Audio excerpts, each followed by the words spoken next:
Hola, buenas tardes. Muchas gracias por estar aquí con este calorcito que hace y las ganas de siesta. Pero bueno, veo que están aquí todos ustedes aquí aguerridos hablando de este concepto tan interesante como es la Tierra. Yo soy Diana López Caramazana. Soy responsable de partenariados del Programa de Naciones Unidas para el Desarrollo en temas de ciudades y urbanización, que no urbanizaciones, que es otra cosa. Bueno, yo soy de Valladolid y además soy muy de Valladolid. Me fui de aquí a los 9 años, me llevaron a Málaga, nada, o sea, impermeable completamente a las raíces andaluces, aunque algo de vez en cuando me sale. Llevo muchos años viviendo fuera, pero cuando vengo a Valladolid y vengo en tren porque no conduzco y empiezo a ver el Pinar de Antequera, yo me emociono. O sea, es una cosa que no se puede explicar porque son pequeñas cosas como un molinillo de viento estos que pasan por aquí, pues no los hay, en el resto del mundo no hay molinillos, el olor de la tierra mojada, el olor del pisuerga, la luz de los árboles, los castaños, en fin, que es una cosa que es muy difícil de explicar y la sientes solo cuando vuelves y te das cuenta que es el lugar de pertenencia donde tienes tus raíces. Te sacan aquí, a mí me sacaron de aquí con 9 años como si desarraigas un árbol, pero no he conseguido echar raíces en ningún otro sitio en mis 40 y pico años. Entonces, hoy vamos a hablar de esta tierra como territorio. Yo esta mañana me he ido a la RAE, que es lo que hago muy frecuentemente. Entonces, la tierra en su acepción como territorio o distrito constituido por intereses presentes o históricos. Entonces, ¿estos intereses cuáles son? Son nuestros intereses los particulares, pero en un mundo globalizado, que llevamos hablando aquí 2 días y no tenemos que explicar a ninguno de nosotros lo que es un mundo globalizado, estos intereses ya no son individuales, sino que cada vez son más colectivos. Estamos aquí con Carlos, que ahora voy a presentar oficialmente y contar un poco nuestra historia de encuentros. Pero bueno, como si no yo me enrollo mucho, me he escrito lo que voy a decir sobre la tierra y el territorio, porque si no estoy aquí 3 horas y me pierdo, entonces os lo leo un poco.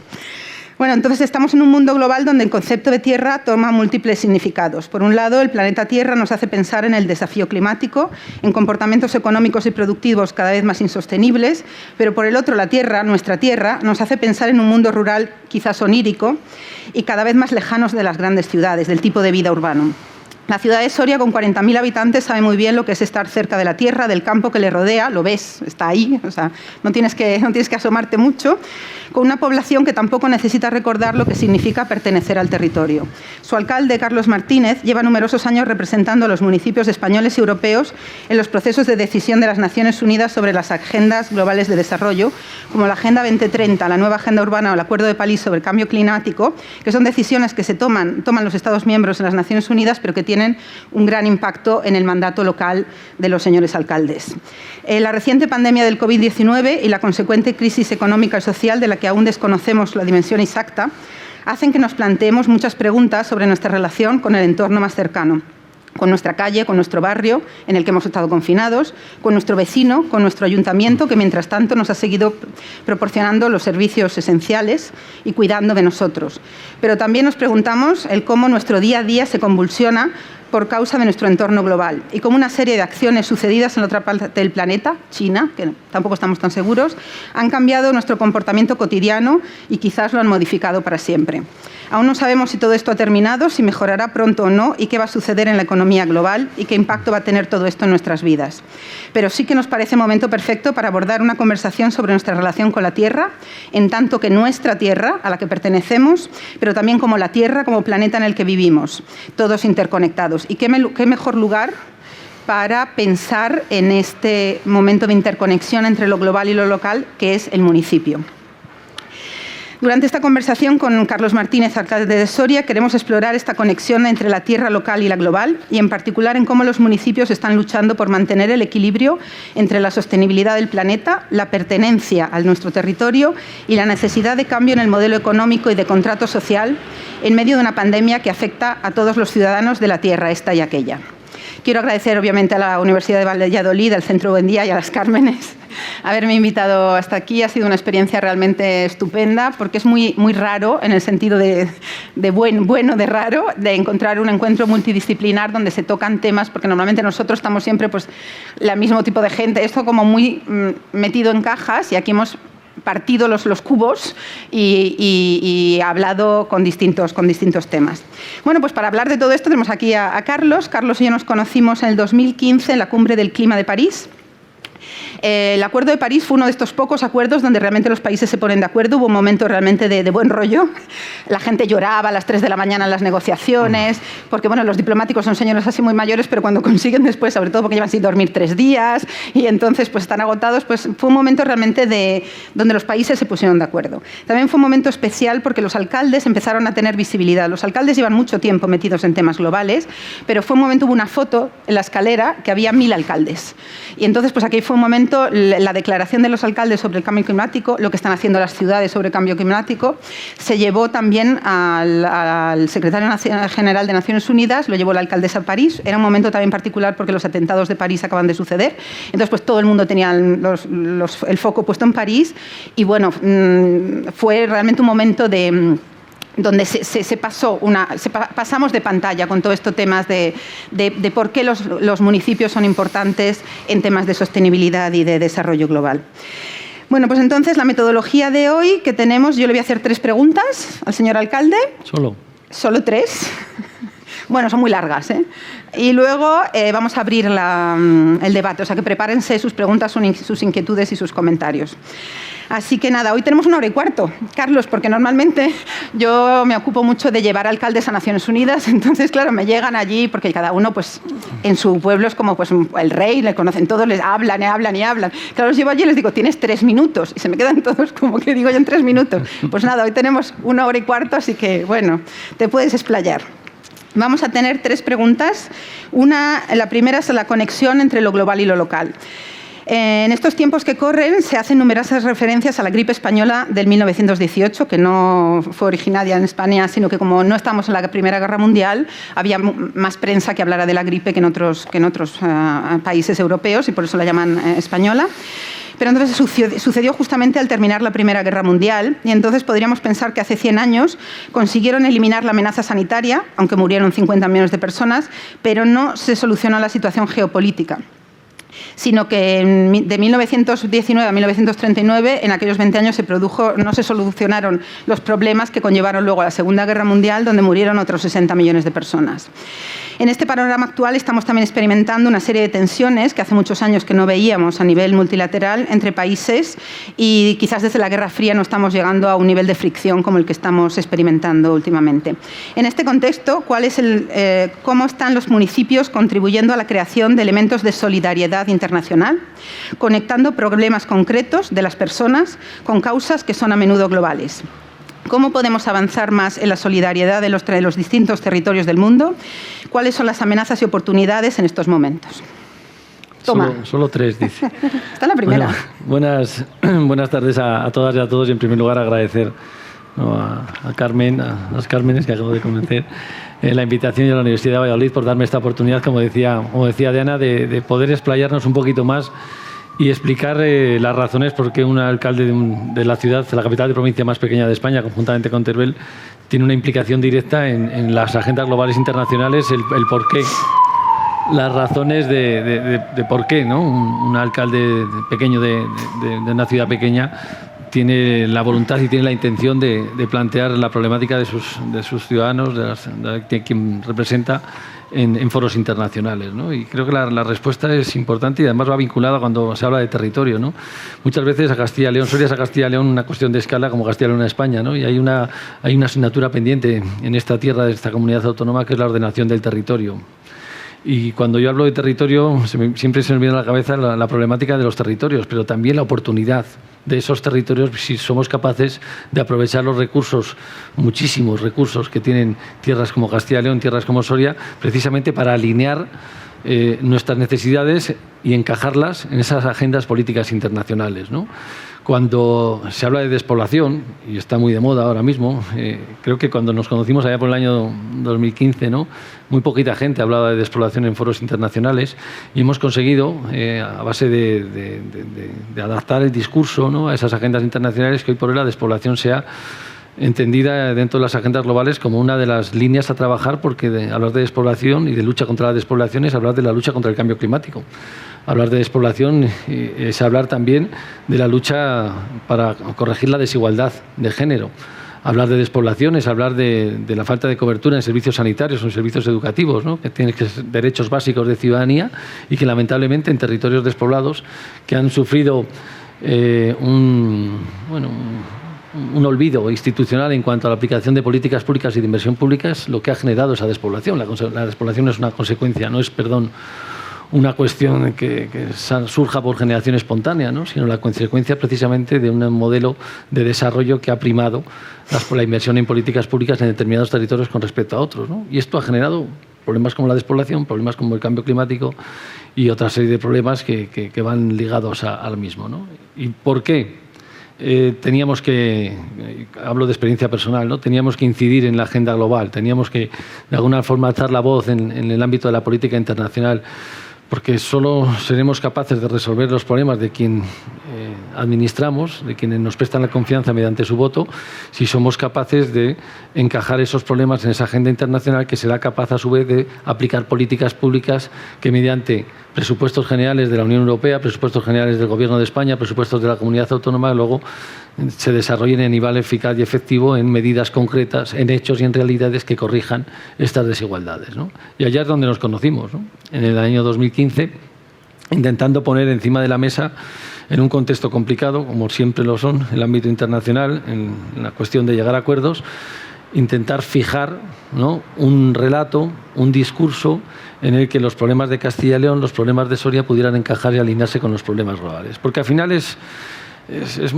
parece que queda muy lejos, ¿no?, las decisiones que se toman en Bruselas, que se toman en Nueva York, en Naciones Unidas, pero es que al final cada decisión que se toma en Naciones Unidas, o se toma en Bruselas, o se toma en Madrid o en Valladolid, afecta directísimamente a la vida diaria de una ciudadanía del pueblo más pequeño de Soria, ¿no?, o de Castilla y León o de Castilla-La Mancha. Y por tanto, si no somos capaces de alzar la voz para que se nos escuche en esos foros internacionales, nuestros problemas jamás van a ser escuchados, lo que no se ve o no se escucha no existe y por tanto no seremos atendidos nunca por parte de quien tienen la responsabilidad, ¿no?, de mejorar la calidad de vida y el bienestar de la ciudadanía. Y en esas estamos, ¿no?, intentando aplicar incidencia política de las ciudades pequeñas e intermedias en las agendas globales internacionales, ¿no? Y lo hacemos desde un posicionamiento que creo que también estamos intentando romper. Todavía no lo hemos conseguido del todo, pero que sí que se está intentando romper esa dicotomía que siempre se presentaba como algo que confrontaba entre lo rural y lo urbano, ¿no? Las grandes bolsas de exclusión que se generan en las grandes ciudades, la masificación e insostenibilidad de modelos de grandes urbes con grandísimas áreas metropolitanas absolutamente insostenibles desde el punto de vista de la accesibilidad, desde el punto de vista del transporte, desde el punto de vista medioambiental, desde la deshumanización que se produce incluso en esas grandes ciudades, no se corregirá nunca si no somos capaces de generar oportunidades de desarrollar proyectos vitales en esas pequeñas ciudades, pequeñas e intermedias, ¿no? De la misma forma que todos hemos ya interiorizado que la cooperación al desarrollo beneficia al país del que tienen que huir y exiliarse buscando oportunidades en el mal llamado tercer mundo, incorporándose al primero, solo podremos entender que los problemas de las grandes ciudades se tendrán que resolver también generando oportunidades en estas pequeñas intermedias. Y eso es lo que estamos intentando trabajar a través de la incidencia en la Agenda 2030, a través de la incidencia en la nueva Agenda Urbana. Y si es verdad que en un contexto que decías en la primera pregunta, creo que es todavía más complejo que en el año 2015. Porque del relato que comentabas al principio, ¿no?, y hacías la similitud de 1918 y los locos años 20 y todo lo que sucede hasta la culminación de la ruptura total, que es la Segunda Guerra Mundial, tiene unas semejanzas, incluido con la gripe española, esta pandemia, pues muy, muy semejantes, ¿no?, que hace que se nos pongan los pelos de punta, ¿no? Y es verdad que el contexto internacional no ayuda, que hoy por hoy tenemos una administración como la norteamericana en la que está haciendo un clarísimo ataque al multilateralismo, ¿no?, en un momento en el que la globalización económica ya es una realidad con la que es muy difícil combatir y que algunos pensábamos que ahora correspondería hacer una globalización de los derechos que equilibrara un poco el bienestar de la ciudadanía independientemente en qué país residas. Resulta que la involución hace que todo esto explote y en esta crisis internacional surjan precisamente un auge de populismos, un auge de ataque y búsqueda de conflicto permanente entre países una vez más, un auge de esa guerra fría desde el punto de vista comercial, desde el punto de vista de derechos, desde el punto de vista de la seguridad, que desde luego nos hace que los responsables de los gobiernos locales tengamos que exigir que se nos escuche y empecemos a contar desde el punto de vista de la toma de decisiones de una forma mucho más real y mucho más cierta. Sabiendo que es mucho más complicado contar con nosotros, ¿no? Porque es verdad que los Estados tienen una interlocución de forma permanente en Naciones Unidas, tienen una interlocución de forma permanente en la Unión Europea, y los gobiernos locales en todo el mundo son de una diversidad y una pluralidad pues absolutamente bárbara, ¿no? Por lo grande y por lo diferentes que son. Pero por eso, ¿no?, nos constituimos y llevamos tiempo trabajándose ya en el ámbito internacional en lo que llamamos las redes de municipios, ¿no?, las redes de gobiernos locales. En el ámbito europeo, los consejos y municipios de regiones de Europa, que es nuestra Federación Europea de Gobiernos Locales, y en el ámbito internacional, ciudades y gobiernos locales unidos, ¿no?, que es la Federación Internacional que aglutina, es un movimiento municipal mundial que aglutina a una representación de todos los países, de todos los gobiernos a nivel internacional, y que tenemos una interlocución ya directa con Naciones Unidas. Es verdad que cualquier excusa, decía Simón de Beauvoir, que cualquier excusa es buena para retroceder en los derechos que van adquiriendo las mujeres con muchísimo esfuerzo durante muchísimo tiempo, ¿no? Yo eso lo aplico a los gobiernos locales. Cualquier excusa, y esta de la crisis del 2008 ha sido bárbara, y esta nueva de la pandemia lo va a seguir siendo, va a ser una excusa para seguramente intentar que se retroceda en el avance de interlocución que hoy por hoy los gobiernos locales tenemos en el ámbito internacional. Pero les digo una cosa, esta democracia que hoy por hoy tenemos y que también se está atacando de una forma permanente, ¿no? Cuando alguien ataca el multilateralismo, está atacando la propia esencia de la democracia, ¿no?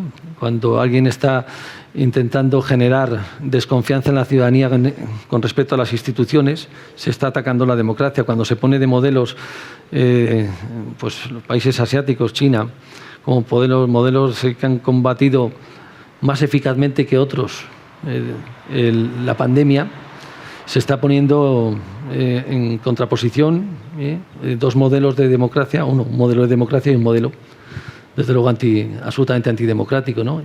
De todo eso es de lo que los gobiernos locales estamos intentando hablar en el ámbito internacional y sobre lo que intentamos poner el foco del debate.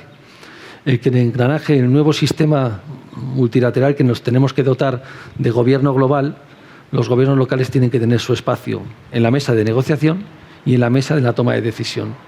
A lo largo de muchísimo tiempo, lamentablemente, hemos sido considerados como los hermanos pequeños, la hermana pequeña, ¿no?, del engranaje del Estado. Y lo que tenemos que intentar, por eso estamos trabajando, es para que los gobiernos locales seamos considerados Estado a nivel nacional, seamos considerados una pieza de un engranaje fundamental a nivel europeo para el desarrollo de las políticas prácticas que mejoren la calidad de vida y el bienestar de la ciudadanía, y a nivel internacional a través de Naciones Unidas. No es fácil. No es fácil y creo que a pesar de que todo el mundo reconoce, ¿no?, porque es una obviedad lo que vamos a decir, ¿no?, que la ciudadanía, la población, las personas viven en unos espacios de convivencia compartida que se llaman ciudades, sean pequeñas, medianas y grandes, o pueblos, al final los gobiernos locales, siendo reconocidos los más cercanos, los de mayor eficacia, los de mayor conocimiento y directo de lo que está sucediendo con la realidad, nunca tenemos un espacio en la toma de decisiones global. Y esa es nuestra gran pelea por la que estamos peleando, y es por la que estamos de forma permanente insistiendo en la necesidad de que los gobiernos locales tenemos que tener nuestro espacio en la toma de decisiones, ¿no? Y lamentablemente en la crisis sanitaria que hemos padecido en España se ha visto de una forma muy cruda, ¿no? Yo os voy a contar una vez más una experiencia personal, ¿no? Durante toda esta pandemia habréis visto que lamentablemente Soria ha sido uno de las provincias, de la ciudad, que mayor incidencia ha tenido la pandemia, porcentualmente hablando. Lógicamente, en datos absolutos no podemos compararnos con poblaciones con millones de habitantes, pero en datos relativos tenemos un nivel que multiplica por 2 la media nacional de fallecimientos, multiplica por 3 el nivel de contagio, el índice de seroprevalencia, somos líderes. Vendiéndolo en positivo, dicen que el 15% de la población de Soria, frente al no llega al 5% de la nacional, ya tiene anticuerpos, no se sabe lo que duran, por lo tanto, bueno, es una consolación pobre. Pero lamentablemente lo que ha venido a visualizar la pandemia es que la gobernanza de la misma necesitaba de los gobiernos locales mediante centros de coordinación, pero en la realidad de facto lo que se ha hecho es utilizar los medios materiales y humanos que tenemos los gobiernos locales, pero no estar en el cuadro de mandos en la toma de decisiones. Y eso ha perjudicado mucho. También una respuesta mucho más eficaz del sistema sanitario a todos los niveles. Y eso es lo que tenemos que intentar corregir a partir de ahora, ¿no? Necesitamos una nueva gobernanza global en la que los gobiernos locales estemos dentro. Necesitamos que todos los recursos de todas las administraciones puedan tener una coordinación mayor. Yo no soy crítico con el modelo autonómico, me parece que es eficaz y ha sido eficaz durante muchísimo tiempo, pero yo no me canso de decir que hoy por hoy tenemos ministerios que son absolutamente carcasas, que necesitan de instrumentos de control, de rendición de cuentas y de seguimiento de las políticas autonómicas en las que tenemos que estar presentes los gobiernos locales. Porque se ha visto y se está viendo todavía, lamentablemente, ¿no?, que una vez que se cesa el estado de alarma no existen instrumentos para poder controlar a las autonomías. Las autonomías no tienen instrumentos con los que rendir cuentas y, por tanto, sienten no una autonomía, sino casi una independencia en la gestión que no es buena para el administrado, para los ciudadanos, ¿no? En Soria se ha visto que una mala planificación sanitaria con unos escasos recursos no saca, en una situación de crisis como esta, a la población de la situación en la que se encuentra, ¿no? Los datos que he dado de Soria no son unos datos ni inventados, ni que surjan tampoco como la despoblación por generación espontánea. Igual que las personas, una persona mayor tiene mayores dificultades para hacer frente a la enfermedad porque tiene menos resistencia, una ciudad como Soria ha tenido unos escasos respuestas sanitarias porque su sistema sanitario es precario y porque los hospitales de referencia, Burgos, Valladolid en este caso, ya estaban saturados con la población de aquí. Y por tanto hemos tenido que en muchos casos, con paracetamol y sopa, atender a mucha gente que ha sido abandonada a su suerte en las residencias. Esto no se resuelve escondiéndolo, se resuelve reconociéndolo e intentando planificar de otra forma la ordenación del territorio, que es a lo que partíamos del principio, ¿no? Esta es un poco la situación y por la que agradecemos estar en estos foros, ¿no?, que al final nos da voz para hacer visible un problema que tiene Soria y que tienen las muchas Sorias que existen todavía en esta comunidad autónoma, en este país, ¿no?, pero que lamentablemente muchas veces no está en los focos ni de los medios de comunicación, por supuesto, ni en jornadas de estas similares que se plantean en distintas instituciones, precisamente porque, bueno, reconocer nuestras debilidades no nos gusta a prácticamente nadie, ¿no?, pero es que si no las reconocemos no vamos a ser capaces de resolverla, ¿no? Y en estas estamos, ¿no?, intentando elevar el discurso, alzar la voz y que las agendas internacionales sean capaces de ordenar lo que las decisiones políticas equivocadas no han ordenado hasta la fecha, ¿no? Y creo que ahora tenemos una oportunidad, sinceramente, ¿no? Yo el COVID lo veo también como un acelerador de la toma de decisiones, porque no es lo mismo hablar cuando necesitas 1 metro cúbico de asfaltado de autovía que hablar de vidas humanas. Y lamentablemente el COVID lo que nos ha puesto encima de la mesa, lo que se frente al espejo, es la debilidad también de la prestación de los servicios públicos. Y que la sanidad no va solamente de reforzar el sistema sanitario en los 3 ámbitos, primaria, epidemiología y hospitalaria, sino va también en la mejora de los servicios públicos, en la concienciación de nuevos hábitos de consumo, que son claves, en marcar una hoja de ruta diferente que vire el rumbo de la acción política para sin olvidarnos de la perspectiva de la economía que la sustenta, poner el foco de la acción política como principal eje el bienestar y la calidad de las personas a las que representamos.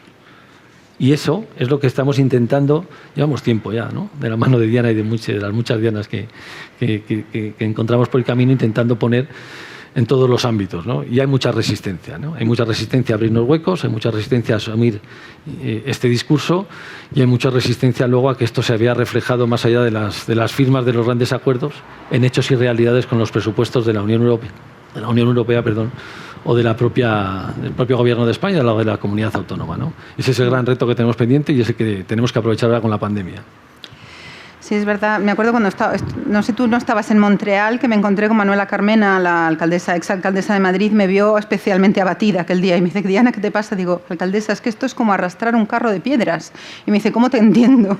Porque hay días que tendríamos que hacer más, pero es muy cansado, porque es muy difícil hacer entender en un mundo que se constituyó en los años 50 en base al Estado-Nación, que la economía no pasa por el Estado-Nación, que la provisión de servicios no pasa, esenciales no pasa por el Estado-Nación, situación y que muchas de las cosas que se hablan en Naciones Unidas, los ministerios no tienen absolutamente ninguna competencia. Bueno, la tienen, pero bueno, a ver, quien hace las cosas son los gobiernos locales.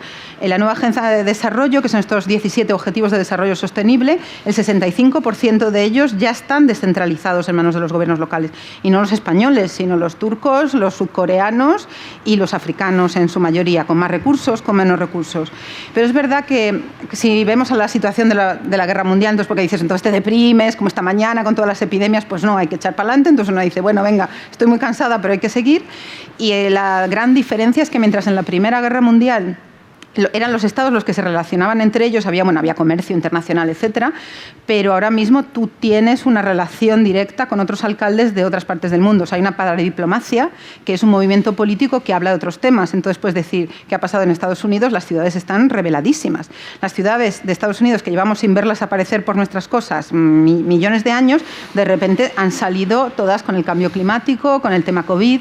Entonces, bueno, se generan movimientos paralelos a los tradicionales, que ya no nos sirven, porque lo que tenemos es que organizarnos. Y muchos de los problemas que tenemos hoy en día es porque no nos organizamos. Pero es que hay una cuestión que es clave en lo que está diciendo Diana.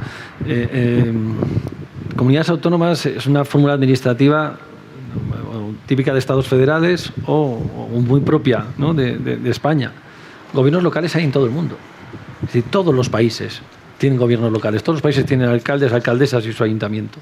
Es decir, a la hora de identificar un interlocutor global directo, más allá de los estados, el gobierno local es una pieza clave, fundamental, porque en todos los países, es la fórmula del gobierno más antigua, lógicamente, ¿no? La de tu entorno más cercano, la reunión para poder gestionar lo de cerca, ¿no?, lo inmediato. Y esa forma de gobierno que tenemos en todos los países es la que tenemos que intentar aprovechar para que se sea escuchada, porque hasta la fecha, lamentablemente, no se ha escuchado nunca, ¿no? Y después, esa descentralización necesaria, ¿no?, que para ser mucho más eficaces en la prestación de los servicios públicos, para ser mucho más eficaces en la atención a las problemáticas que tienen los ciudadanos, al final significa una pérdida de poder del resto de administraciones. Y ahí está la resistencia, ¿no?, en la pérdida de poder, en la descentralización y en la derivación de la financiación para poder abordar con mucha más seriedad y mucha más eficacia la prestación de los servicios públicos, ¿no? Y ese es un reto que tenemos ahí, ¿no? Pero que es un reto que tenemos que ganar de la mano de la ciudadanía. Si hoy por hoy estamos en esta crisis de democracia con el auge de los populismos, es por un lado porque ha habido una poca eficacia en resolver los problemas reales de la ciudadanía, lógicamente, ¿no?, y por tanto un descrédito de las instituciones, y por otro lado, la corrupción es un pilar fundamental, pero por el tercer lado es porque, de la misma forma que no se cuenta con los gobiernos locales, ha habido mucha falta de implicación en las políticas reales de la propia ciudadanía y de los colectivos que la representan. Es decir, la revolución real, el cambio de gobierno, que nosotros hablamos muchas veces de gobierno abierto, pasa porque de la participación ciudadana, que sea no solamente una escucha activa, sino seamos capaces de co-crear, de corresponsabilizarnos con la propia ciudadanía para poder aplicar políticas prácticas que ellos compartan, y aciertos o te equivoques, de alguna forma el acierto y el error sea asumido también como propio por la ciudadanía con la que pretende resolver sus problemas. Eso, el avance y la experiencia solo la tenemos los gobiernos locales, porque no hay ningún foro de participación real de la ciudadanía, ni en el gobierno de las comunidades autónomas, ni en el Ejecutivo a nivel nacional, ni mucho menos en los ejecutivos europeos, que prácticamente ni tan siquiera el Parlamento tiene un poder real, ¿no?, de forzar al Ejecutivo europeo, ¿no? Y ese es el cambio que tenemos que dar. Pasa que la resistencia al poder a cesión de poder es muy fuerte, ¿no? Pero creo que la oportunidad real la tenemos ahora mismo, ¿no?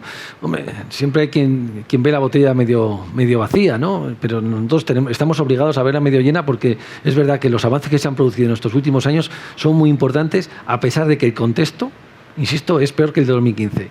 No sé si conocen ustedes la Agenda 2030 y los 17 Objetivos de Desarrollo Sostenible de los que hablaba Diana, ¿no? Es una agenda que cambia el concepto del modelo de desarrollo, ¿no?,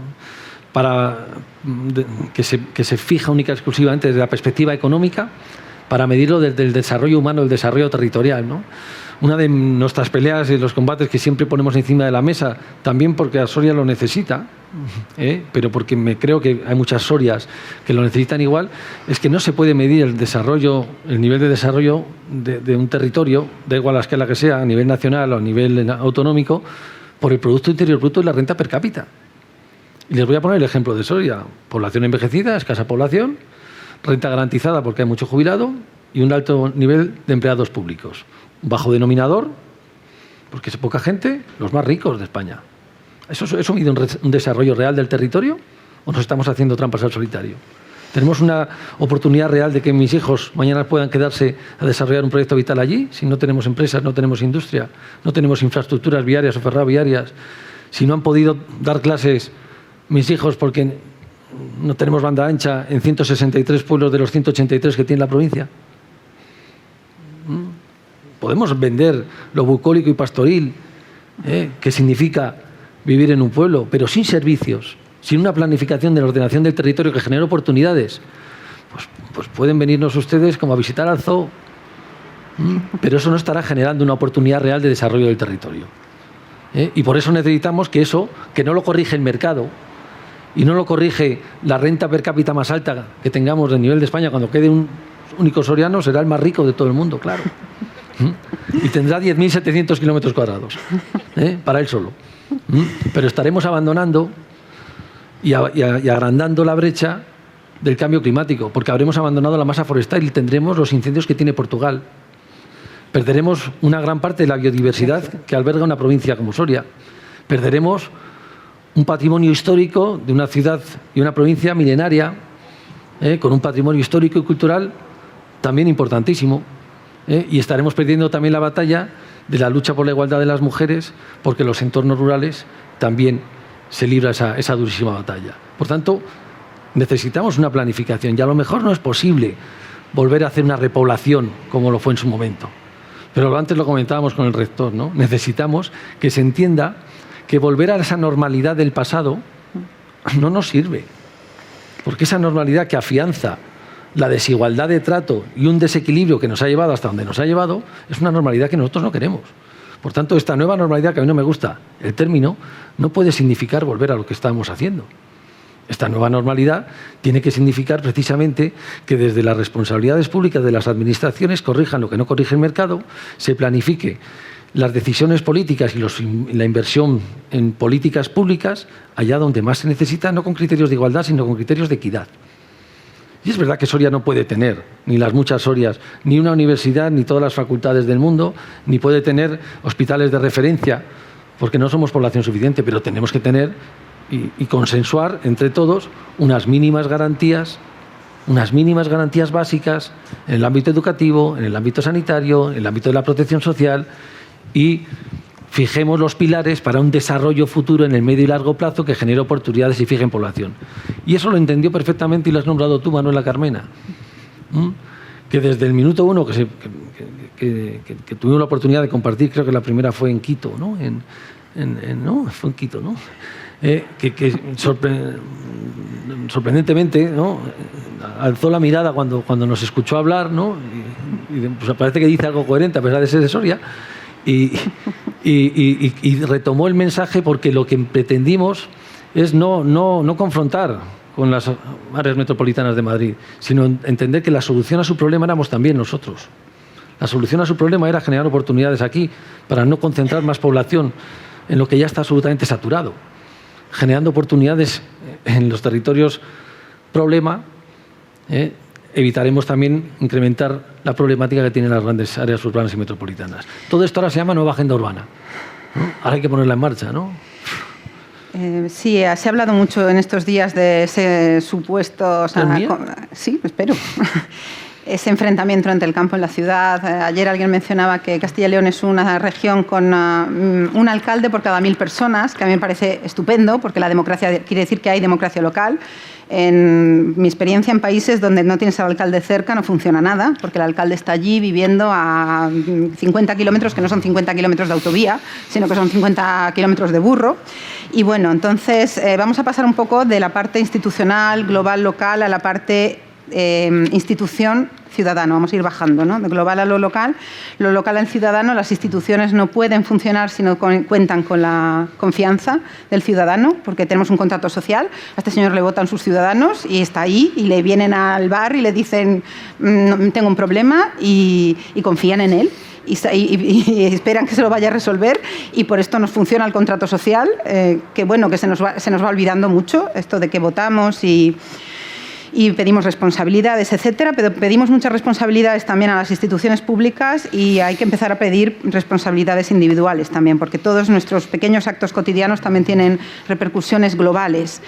Entonces, ahora en el PNUD, mi institución, están haciendo un poco pensar el futuro, le llaman construir mejor, darle la vuelta a la tortilla. Bueno, hay un poco de marketing así en inglés que queda muy bonito, pero en realidad volvemos a pensar que las personas son agentes de cambio y que la acción individual tiene impactos colectivos. En estos días hemos visto también cómo muchas de nuestras acciones, o falta de acciones, la mascarilla, son la causa, el efecto del contagio, pero como también hacer, pero no hacer ciertas cosas, prevenir la acción, está ayudando a contener, por ejemplo, el virus.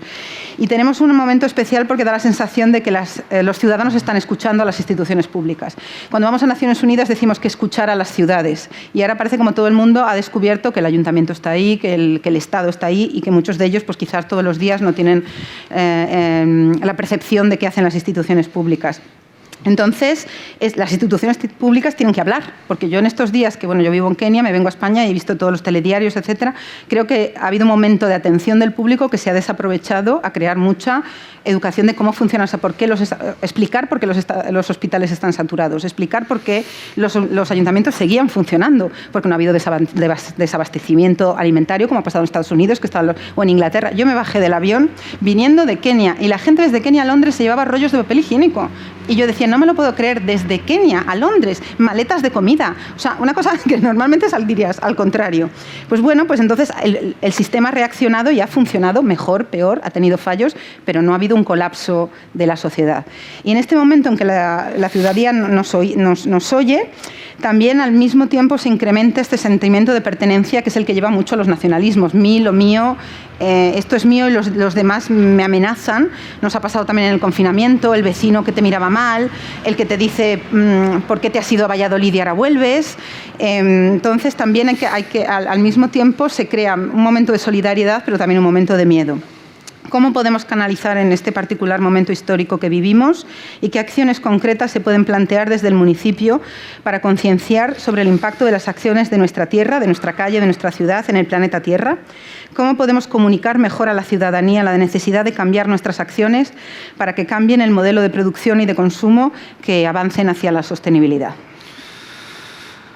Bueno, a ver, yo creo que si alguien ha estado a la altura en esta crisis sanitaria ha sido la ciudadanía, ¿no? Creo que ha sabido mejor que ninguna administración dar respuesta, y una respuesta unánime de responsabilidad individual que al final se ha convertido en una responsabilidad colectiva, ¿no? Es verdad que es mucho más noticiable y mucho más mediático, ¿no? Que digo yo, que un niño muerda a un perro que un perro muerda a un niño, ¿no? Y es mucho más fácil sacar una playa con mucha gente, pero no deja de ser un pequeño, ¿no?, espacio dentro de una responsabilidad colectiva individual que ha sido absolutamente ejemplar, ¿no? A nivel nacional, y lo estamos viendo, ¿no? A partir de esta noche la mascarilla es obligatoria. Yo he venido a Valladolid en mediodía, estos días atrás en Soria, he pasado también por Burgos, y el 100%, diría, a lo mejor es exagerar, pero sí el 99% de la gente en la calle lleva la mascarilla sin ser obligatoria. Es decir, todos somos conscientes de la responsabilidad que tenemos para cortocircuitar la cadena de contagio como el método más eficaz para precisamente no hacer un colapso sanitario, ¿no? Por tanto, yo creo que la respuesta de la ciudadanía ha sido absolutamente ejemplar. Lo que pasa es que tenemos que ir un paso más allá, ¿no? Y por eso digo que el COVID tiene que acelerar de alguna forma la toma de decisiones, ¿no? Porque es cómodo por parte de las administraciones generar ese sentimiento de involución nacionalista en el que se controle mucho mejor, ¿no? El tipo de edad media cerrando las ciudades, ¿no? Haciendo políticas ultramontanas en la que se mire de reojo al que viene de fuera, tiempo pasado, ¿no?, intentando captar turismo de Madrid, y yo escuchaba al vicepresidente de la Junta de Castilla y León decir que la culpa era de los madrileños, ¿no?, del colapso del sistema sanitario. Perdóname la expresión, pero manda huevos, ¿no? A la vez que hacíamos una campaña de turismo por la propia Consejería del Gobierno Autonómico diciendo que teníamos que recuperar la actividad económica del turismo para el verano. Mira, vamos a intentar buscar soluciones en vez de buscar culpables, ¿no? Porque si con todo el derecho del mundo el madrileño, o que se haya desplazado para tener un proyecto vital fuera que no le daba a su tierra, o porque voluntariamente ha querido irse, pero tiene todo el derecho a venir a una segunda residencia que tiene aquí, ¿por qué no va a poder venir? Si cumple la normativa y las recomendaciones y las obligaciones que le marcan las autoridades sanitarias. No generemos culpabilidades donde no las hay y donde no las puede haber, ¿no? Busquemos soluciones a estos planteamientos. Y esas soluciones tienen que pasar precisamente por plantear una institucionalización de la participación de la ciudadanía en la vida pública, ¿no? Una implicación de la ciudadanía en la vida pública a nivel individual y a través de los colectivos que la representan. Y de eso, insisto, creo que tenemos mucho que poner y que aportar encima de la mesa los gobiernos locales, pero para eso tienen que permitírsenos. Más allá de un consejo sectorial, más allá de una reunión con una comunidad de vecinos, necesitamos institucionalizar y reglamentar la participación de la ciudadanía en la vida pública. Y para eso también necesitamos que se entienda que los nacionalismos, los localismos, los provincianismos, que al final son lo mismo, no van a ser la solución absolutamente para nada. En un mundo globalizado económicamente, o somos capaces de globalizar los derechos, o no va a servir para nada, porque no va a haber una involución en la globalización económica. No podemos pretender que eso sea así. Habrá ciertos cambios para mantener y dar cobertura a los abastecimientos esenciales y que no nos pille otra vez sin mascarilla, seguramente, y habrá muchos recursos que sean esenciales, pero la globalización económica es muy difícil que tenga un camino de retorno. Y por tanto lo que tenemos que intentar plantear es una globalización. Y para eso es una frase que se entiende mal, porque todo esto que nos damos siempre de nombres a nivel internacional para que se entienda en todas las traducciones siempre tiene un nombre feo, ¿no? Pero es esto de la educación para la ciudadanía global, ¿no? Pero que es la solución, ¿no? Para concienciarnos que entre todos que la solución al problema que tiene Soria, que tiene Madrid, o el ciudadano de Soria, la ciudadana de Soria, la que tiene Madrid, la que tiene en Argelia, los que tienen en Francia, gracias precisamente por tener ese desarrollo de empatía de los problemas que tienen los demás y entender que la solidaridad no es dar lo que nos sobra, sino intentar repartir de una forma mucho más equitativa lo que todos tenemos. Sí, parece utopía, parece mundo de yuppie, pero es que hoy se ha puesto más en evidencia que nunca esta realidad. Necesitamos entender y empatizar con aquellos que menos tienen para intentar corregir los problemas que hoy por hoy nos afectan al primer mundo, a Europa, a Madrid. Y con eso te hago la tercera pregunta y así podemos abrir al público, que es sobre la desigualdad, precisamente, que ya ibas hacia allá. Entonces, esta pandemia ha subrayado elementos clave que ya conocíamos, pero que han tomado una mayor relevancia en los últimos tiempos, donde las desigualdades vienen exacerbadas durante la crisis y se manifiestan en temas fundamentales como pueden ser el acceso a la sanidad pública, los que tenemos, porque no me sé el número, pero bueno, digamos que el 85% de la población quizás no tiene acceso absolutamente a ningún tipo de sanidad pública, a menos que la paguen, y la paguen muchísimo más cara de lo que lo pagamos aquí, poniéndola en común. La expansión de la protección social y los servicios básicos a la población más vulnerable, acceso al agua, hemos visto estos días, bueno, no sabemos el impacto que va a tener en África todavía, pero el acceso a agua potable, el acceso a agua para lavarse las manos, el hacinamiento de las viviendas, etcétera. La protección del trabajo, que vuelve finalmente, la pequeña y mediana empresa, las estamos viendo. Son cosas que siempre ha estado ahí, pero que no veíamos, de repente están en los telediarios. Pequeño comercio, nuestra producción local, la cadena de suministros de bienes esenciales. Por ejemplo, tú ibas al supermercado y hay tomates y de repente te parece muy normal. Estas pequeñas cosas que de repente la gente se ha visto que no sabe si vas a encontrarte tomates en el supermercado o no. En Nueva York han tenido realmente graves problemas de acceso a la comida por el modelo de distribución que tienen. Y luego, claro, ¿quién va a pagar los costes de todo esto? ¿Cómo vamos a financiarlo? qué va a pasar con el incremento de la deuda pública. Y me tienes que contar esto que ha pasado en España, que no me he enterado yo muy bien del superávit de los municipios, pero lo que he oído me ha parecido que me ha puesto un poco los pelos de punta, pero ahora me lo cuentas bien, porque, en fin, lo pasé un poco por encima. Y bueno, luego, sobre todo, tenemos esos pequeños problemas que se llama la evasión de capitales, que el gran capital no paga impuestos, o sea, pagamos nosotros, sí que los pagamos, pero bueno, en general... ¿Qué pasa con la disminución del comercio internacional? ¿Qué pasa con los ingresos del turismo que no llegan? ¿Qué pasa con la descentralización financiera? Porque resulta que ahora, en fin, nada, alegría de la huerta. Resulta que ahora... pues aprovechan para tirar de la cuerda y decir, las ciudades, esta mañana me preguntaban los de los estados del Caribe que viven solo de turismo, qué pueden hacer en tema de las ciudades, en temas de turismo, y me preguntáis a mí si es que viven solo del turismo. Ciudades como Venecia, hablaba con Carla, que es la secretaria de la Asociación Italiana. En Venecia vive 100% del turismo. Solo los cruceros que pasan por el puerto, los cruceros terribles que crean un impacto en el medio ambiente, dejan al puerto de Venecia todos los años 90 euros solo de impuestos de combustible, quitando creación de empleo, abastecimiento. Solo en combustible son 90 millones de euros al año. Entonces, todo esto de repente la economía se para y entonces, ¿qué hacemos? ¿Qué hacemos en temas de desigualdad con la que se nos viene encima? Entonces, ¿hay alguna nueva narrativa que nos estemos perdiendo sobre la solidaridad y disminución de las desigualdades? ¿Tenemos nuevas consignas o simplemente nos sirven las antiguas? ¿Qué hacemos desde el Estado de Derecho, desde la socialdemocracia y el socialismo europeo? ¿Hay algo de lo que deberíamos estar hablando y a lo que no estamos prestando suficiente atención? Toma. 3 minutos. No os dé pena, que no os dé pena.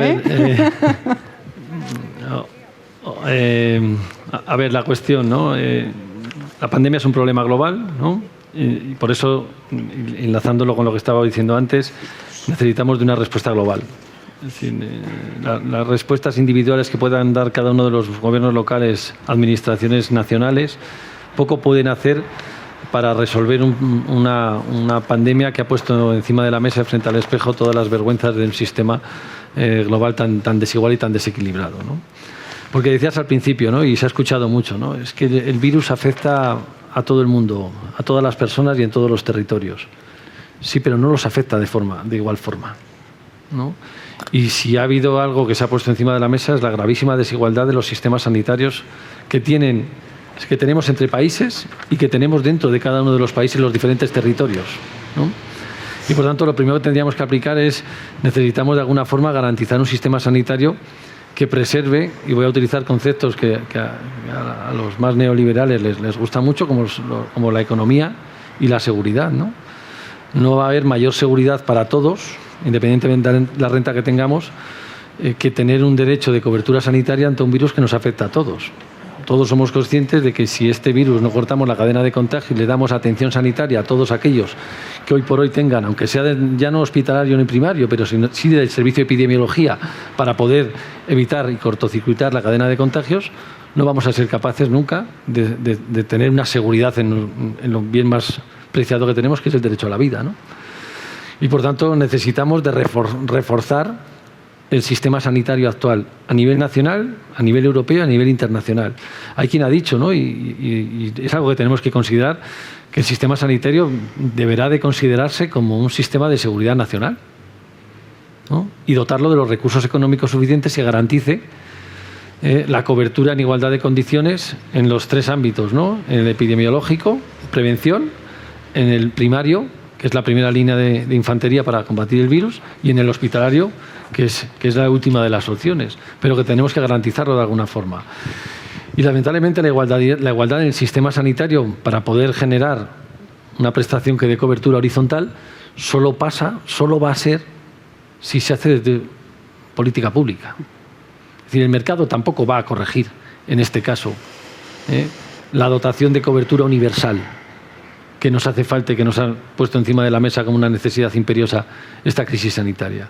Y, por tanto, algo que Naciones Unidas lleva reclamando a todos los países durante muchísimo tiempo es que los sistemas sanitarios tienen que ir abocados mediante una planificación ordenada con financiación suficiente por parte de los países miembros, pero con unas garantías mínimas de prestación en igualdad de condiciones, mediante un concepto que ya está acuñado y que todos entendemos, que es la sanidad pública y universal. Y esa es una de las obligaciones que tenemos que plantearnos, ¿no? Insisto, en los 3 ámbitos, con mayor inversión pública. Pero luego tenemos que entender también que el concepto de la salud, de la sanidad, no va ligado única y exclusivamente a esos 3 ámbitos, primario, hospitalario y prevención epidemiológico, sino que va ligado también a otros muchos conceptos, ¿no? Y, por tanto, el concepto de salud pública debe de integrarse en el resto de políticas y de prestación de servicios públicos que se están dando por parte de todas las administraciones. Y cuando hablamos de educación para una ciudadanía global, tenemos que empezar a entender que es que salud pública también es lucha contra el cambio climático.